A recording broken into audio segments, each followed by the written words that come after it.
coming. This forum is focused on one of the major photography projects of the post-war period, Edward Steichen's exhibition, The Family of Man, organized with his assistant Wayne Miller, which opened at the MoMA in 1955. The exhibition attracted 9 million viewers, traveled around the US, and thanks to the United States Information Agency, also to 37 foreign countries.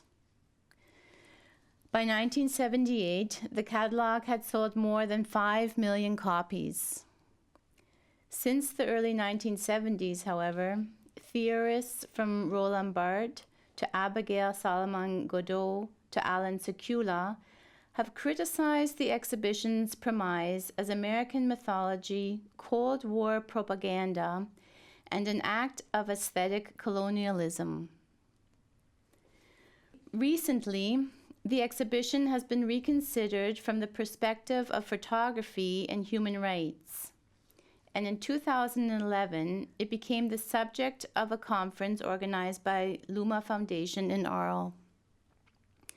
The contents of that conference have been published in The Human Snapshot, a collection of essays edited by Thomas Keenan and Turdad Solgader. Allow me to welcome Ariella Azule of Brown University and Thomas Keenan of Bard College as today's guests. I'll dispense with the bios, as you can peruse them in detail in the brochures. Ariella, I understand your research in the family of man was a cornerstone of the conference in question. Maybe we can start with your initial thoughts on Steichen's exhibition in 1955. I will start to say a few words about my work on the family of man. A few years ago, I picked up this catalog that I had since I was a teenager. I had in mind the famous critique by Roland Barthes that haunted me like a whole generation of people who looked at photographs.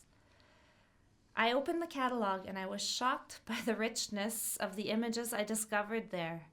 And for years, I was only under the spell of Roland Barthes and his brilliant criticism of the book. And I started to work on this exhibition knowing that there is something wrong in Barthes' idea, that the exhibition can be reduced to the intention of the curator, to a Steichen's wish to create the universal family of man. Because the exhibition is composed of 500 photographs, which means at least several hundred photographers, thousands of photographed persons, and millions of spectators that participated in the exhibition since it was first shown in 1955.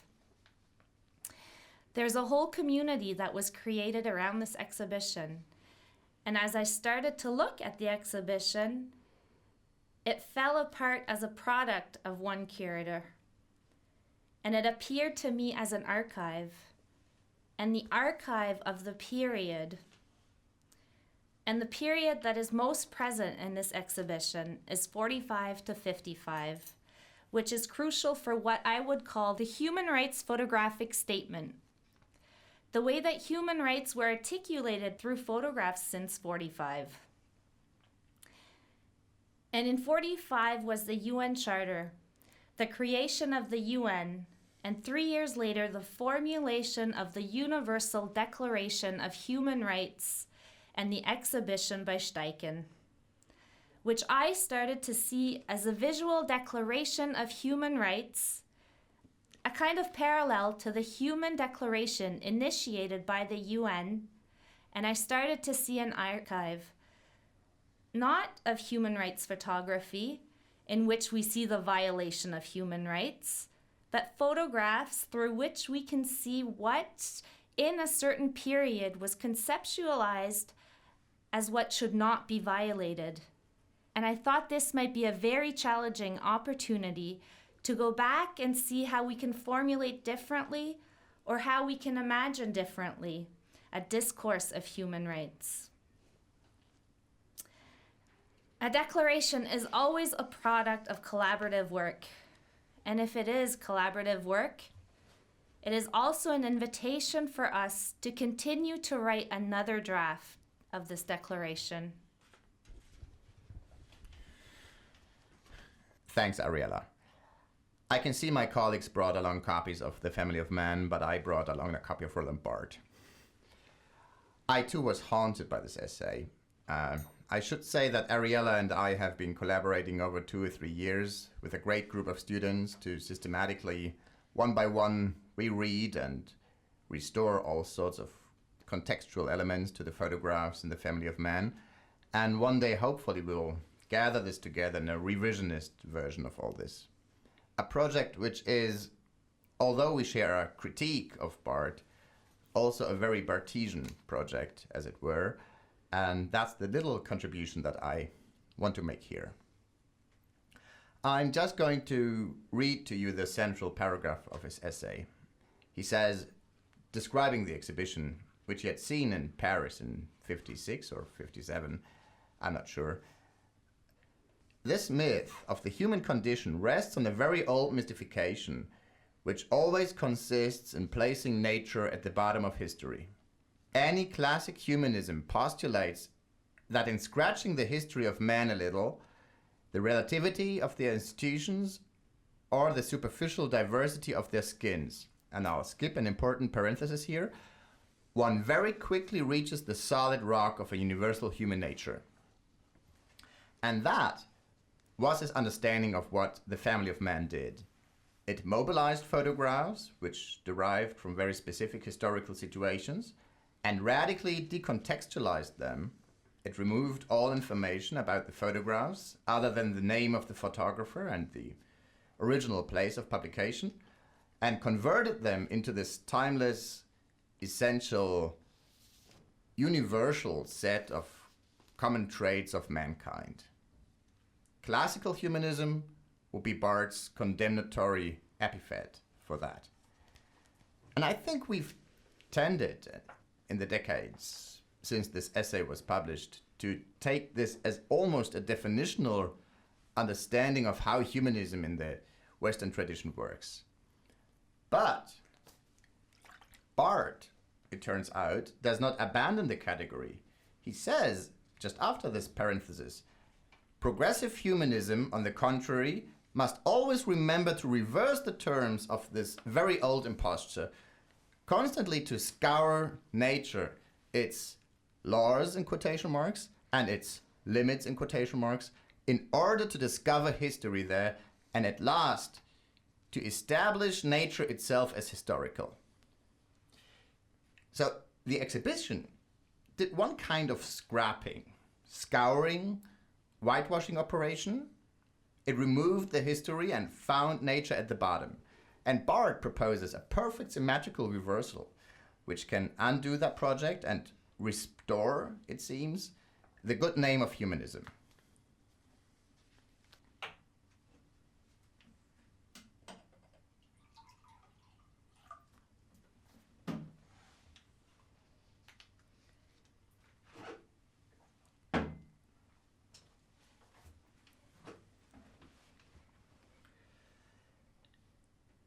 It seems to me, in this opposition between the classical and the progressive humanism, is an interesting structural analogy for different interpretations of human rights.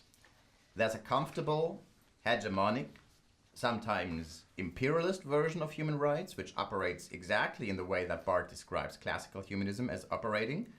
But I think the second Barthes, who pops up only in that second sentence, is actually a useful guide for us in thinking about other interpretations, counter-interpretations, which hold on to some sense of the value and political productivity of human rights. One thing that really interests me is that the bad object, or the mostly bad object, has become Barthes and not Family of Man. And I know, Tom, you were more ambivalent about Barthes, and as a great student of Paul de Man, I would invite you to deconstruct the opposition between classical humanism and progressive humanism. There's a way, rather than to switch the terms, to push beyond them.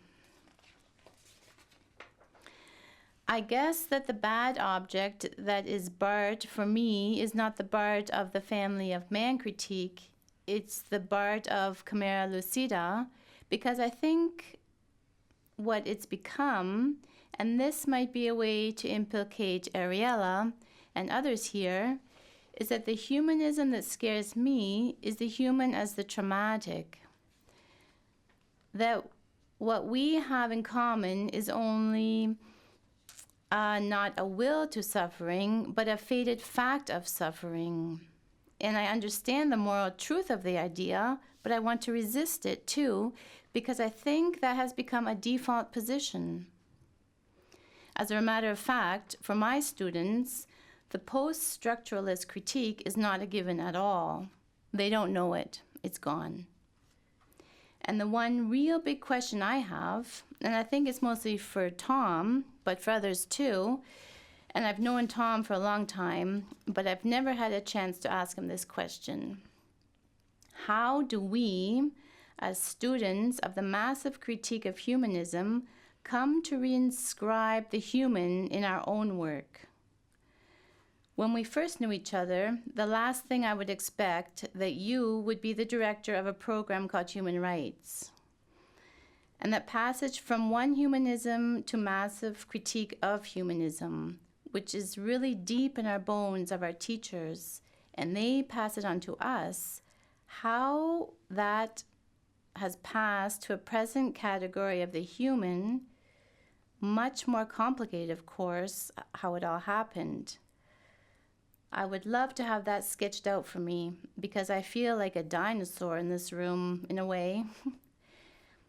I still feel like when Bill O'Reilly used to attack secular humanists, I would think, oh my God, has he ever heard of secular anti-humanists?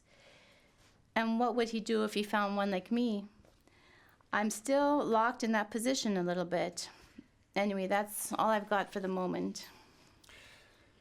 So I'm just going to obey, okay? I'm going to obey the assignment. Question 1. Deconstruct classical versus progressive humanism. The short version of that is that we should indeed distrust the symmetrical reversal that Barth proposes, and here's why. Because we can't simply do away with some of what is lurking there in the classical position. It would be completely nonsensical to say human rights are purely historical. It wouldn't be a claim that would bear any recognition of anything any normal person would say about human rights. Human rights implies a definition of who we are. You can complicate that. You can render it contingent and ambivalent and so on, but unless it's a claim, at least in part, a claim about something that you're claiming as a fact, then it doesn't make any sense. A rights claim has to say, this is a fact about us, all of us, and that it's a fact, even if it needs to be historically realized, politically generated, etc., etc. So, the apparent symmetry of the opposition is super complicated, okay? Do you want to jump in? Do you want to help me on the exam? Oh no, please don't. I'm just teasing. So, the other question, how did we all become humanists again? I think it's because we actually heard, or at least some people actually heard, a deeper rumbling in the deconstructive post-structuralist critique of a lot of these categories. And indeed, we weren't simply tossing them out. We weren't acting as if, humanism is bad and we can just leap over it and find something new, like language or whatever it is we might have thought it was. But that the real meaning of deconstruction was that we had to engage and rebuild exactly those terms that were the legacy of this tradition. So this is not about trying to find a brand new magic vocabulary that overcame all those bad old ideas of the West, but re-inhabiting them, transforming them, revitalizing them in a way, but in a very critical way. And it seems to me that, at least for many of us who are working on human rights in academic settings, that's a description of one of the things we've been up to. Thank you. I would like to add maybe another aspect to what Tom just said. I don't know if I would use the term bad object, but I think what is very strange with this short essay written by Barth is that all of a sudden he expects universalism, which is an idea, to emerge as if it was given to the senses, as if we can really see universalism. And he criticized the exhibition as if the exhibition shows us universalism, shows us the universality of the family of man. And universalism, as I learned it from Barth himself, of course cannot be shown. But what can we do with universalism in relation to human rights? I think that universalism should be prescribed. And when we speak about human rights, we speak about prescription. We speak about a kind of language game. What troubled me in general with relation to Roland Barthes is that he's a very lazy spectator. He's a very weak spectator. And when it comes to looking at images, he sees ideas.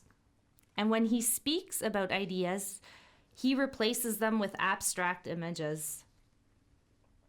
So saying it differently, I would think the whole project of remobilizing the family of man that Tom and me started a few years ago is to relate to all those photographs as components in a potential human right discourse, and components that are not only carrying traces of the discourse of the 40s and the 50s, but also that can be reactivated by us.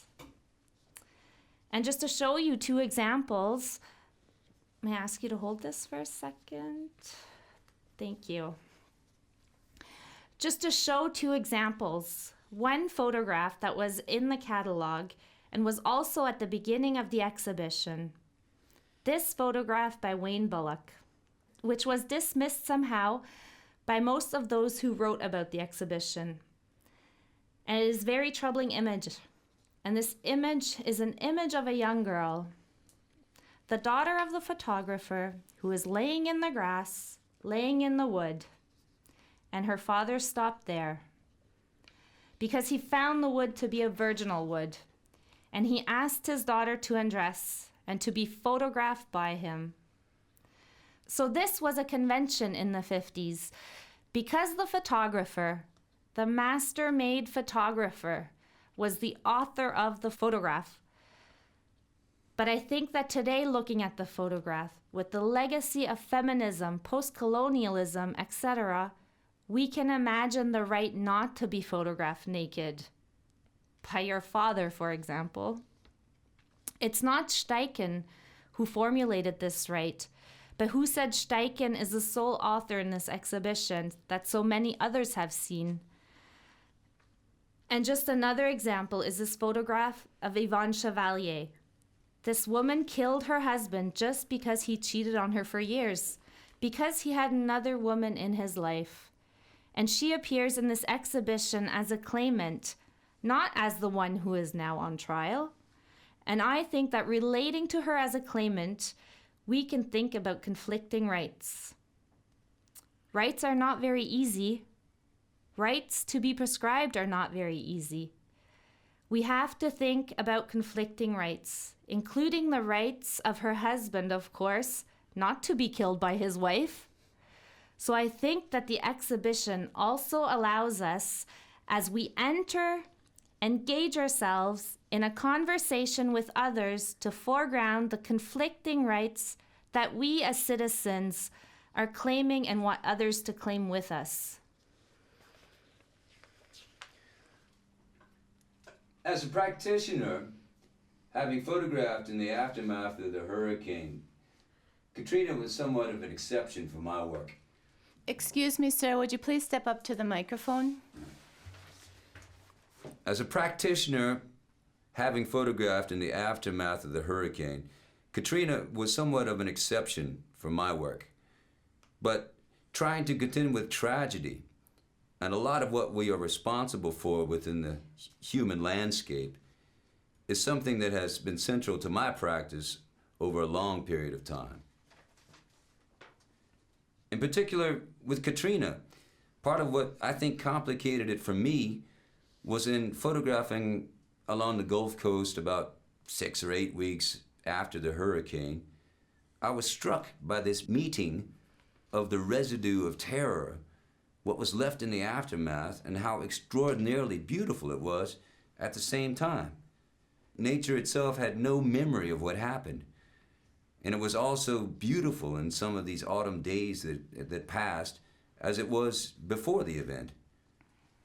And so for me, it's about trying to allow for the complexity, the layering of this experience that one has, but to be able to pull back and be reflective enough so that some of the ambiguity and the conundrum, the paradox that one has to contend with is part of the experience.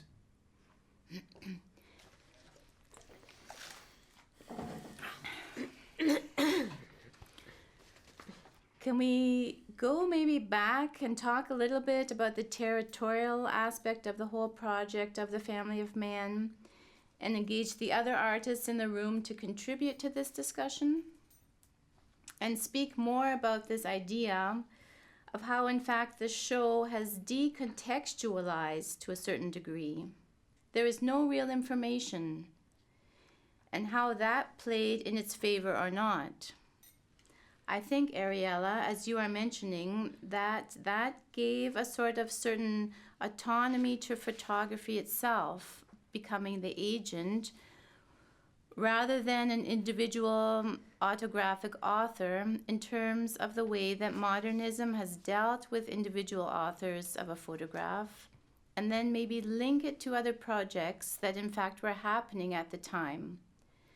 And especially the 360-degree diagram, the sort of immersive experience that show provided.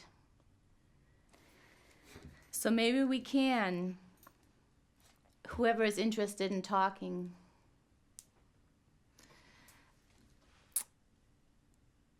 In the beginning, I was troubled by the absence of information. But when I did see a photograph having information, I mean, this is only a beginning. When you encounter a photograph, it is a beginning. And if I were to drop all the photographs without information, I would practically cancel 95% of our culture. And imagine archaeologists who would throw away all the remnants of the past that don't come with labels. I think that this troubling sensation that I see photographs and I know nothing about them led me to imagine other possibilities. And one of them is understanding that the photograph is a remnant of an event. And now I should reconstruct the event from what is written in the photograph. I should reconstruct the event from other oral testimonies. I mean, photographs do not exist in a visual world. Photographs exist in a verbal world.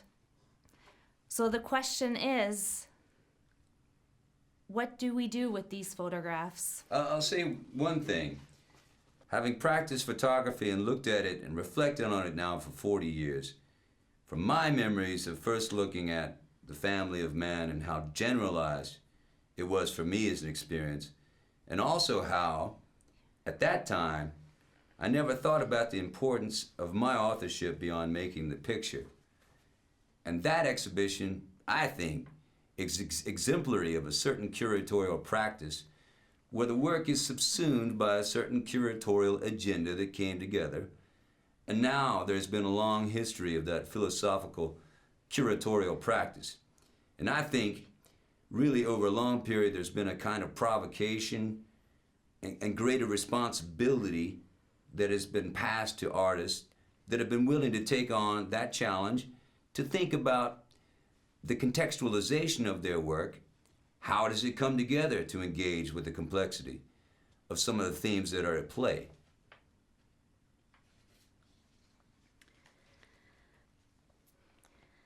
Okay, I would love to take more questions from anyone in the room.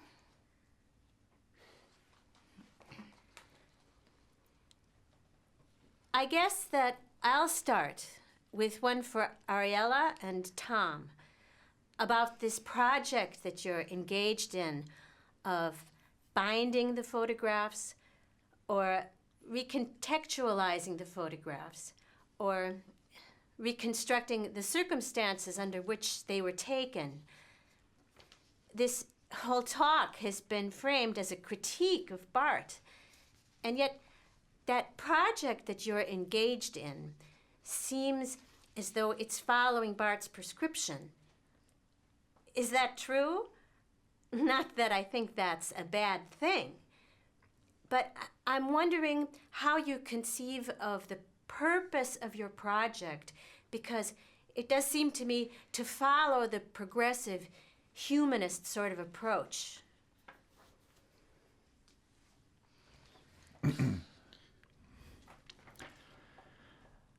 I already read you the one dissident sentence in the whole essay.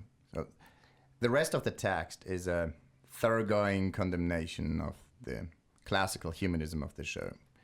And Barth makes no suggestion that that show could be reread, reimagined, and worked with. It's a fossil. It's a dinosaur version of a humanism he rejects.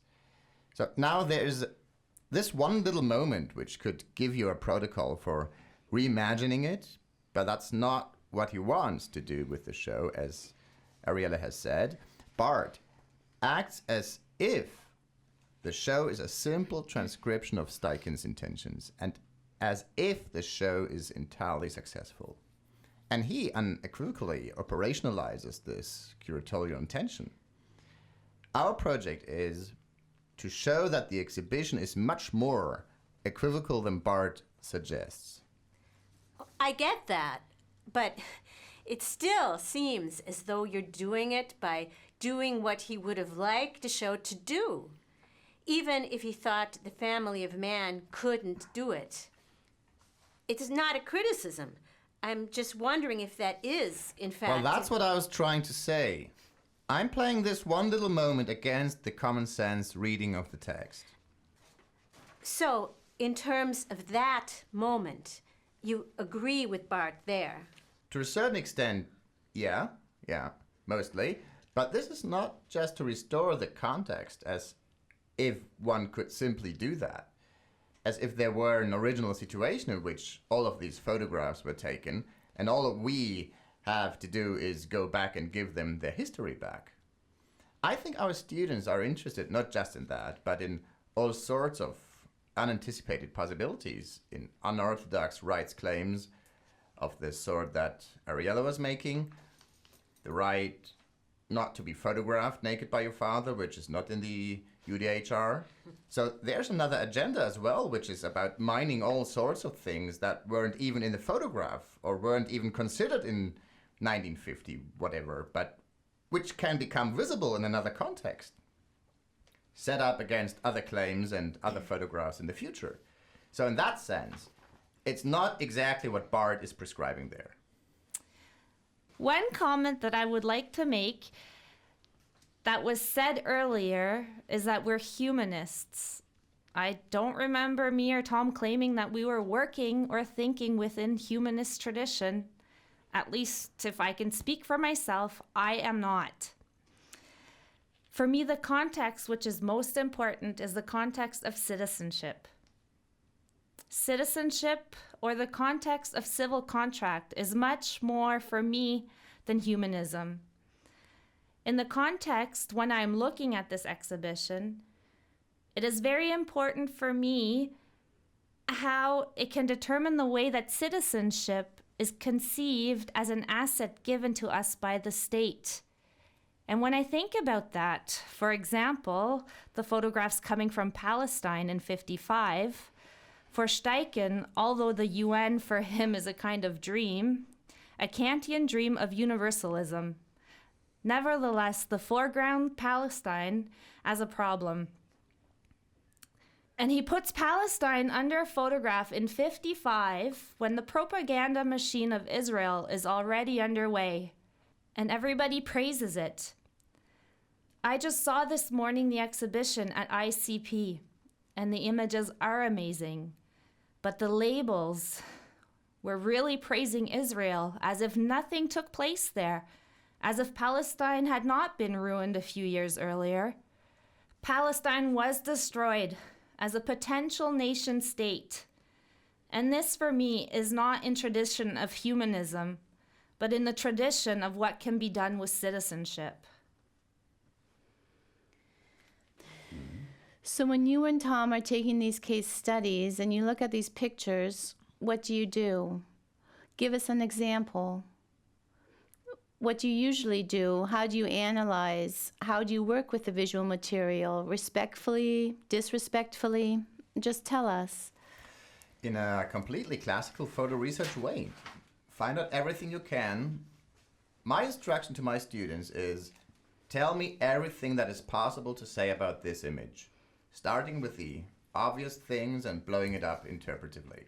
No special methodology. Going back to contact sheets, how far do you go? Well, if they can. One fact that hasn't been mentioned is the penultimate image in the exhibition was not reproduced in the catalog and was one of the hydrogen bomb explosion. To return us to the question of trauma in some ways, I think, again, for Bart, that was the humanism and the human rights aspect of it, that it ultimately was forcing a kind of humanism upon its audience, saying, either be the family man or else. I just want to ask a question about the actual form, i.e., the fact that it's an exhibition and it's not a magazine. But you were saying it's kind of a 3D magazine? 9 million people saw this exhibition. It went to 37 countries. How did it get that far in the first place? How was it that an exhibition actually could travel for that long and could be seen by that many people? Was it demanded by different museums and galleries? Or was it something that was sent and dispatched? I'm just interested in how it got that far. There were 4 copies of the exhibition. 10. 10? And it was funded by the US Information Agency, so it traveled on wings of money and hegemony. If you're interested in the history of the exhibition, there's a very good book, Eric Sandin, Pictures of an Exhibition, which covered a few years ago all of this material very well. But so what happened to the hydrogen bomb photograph? Why did it disappear? Have you found any information on that? It's a remarkable part of Sandin's book. He discovers this fact and can't explain it. It's a wonderful page of his book. Yeah, John Swarkowski does talk about it also in the Studies in Modern Art. One guess is that it was a large color transparency and you couldn't do that in a black and white book, so he left it out. It was also not in any subsequent exhibitions. That's what I thought. I had a student work on this, and I thought that after the first exhibition, it totally disappeared from the catalog. There are no complete installation views of everywhere this went. I don't think you can say with absolute certainty that it wasn't. I think that it's plausible that the color to black and white development might have been the reason why it wasn't. By the way, is it true this show exists in the Castle of Luxembourg? They renovated the whole thing. It's going to open soon, or it's already open. There's another photograph that disappeared from the exhibition, a photograph of Lynch. Why do we dismiss the possibility that the USIA didn't just remove those images? Well, somebody said the photograph was included in Paris. Yeah, but I would say Paris is not the rest of the world. I just want to say the bomb was shown everywhere, but it was another black and white picture. The only exception is Japan, when it was replaced by a Japanese picture from Nagasaki with the bodies. And it was very controversial. But the bomb was everywhere. Yeah, but does The Family of Man continue to be one of the best-selling photography publications at the museum? It's still in print. In the 70s, I remember that John Zakarski said that it was the money-making publication that supported all the non-money-making publications at MoMA.